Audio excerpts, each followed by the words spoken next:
Hello viewers, in this video I'll show you how to fix in Instagram when I am trying to make a post on Instagram. All my gallery photos keeps loading problem in Instagram application.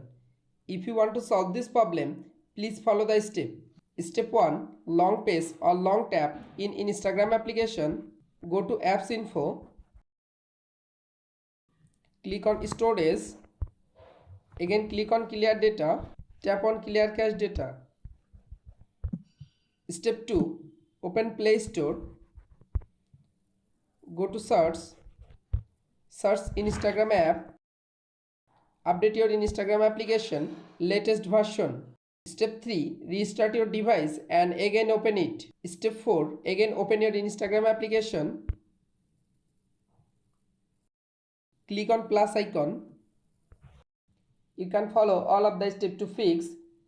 Try to make a post on Instagram. All my gallery photos keeps loading problem.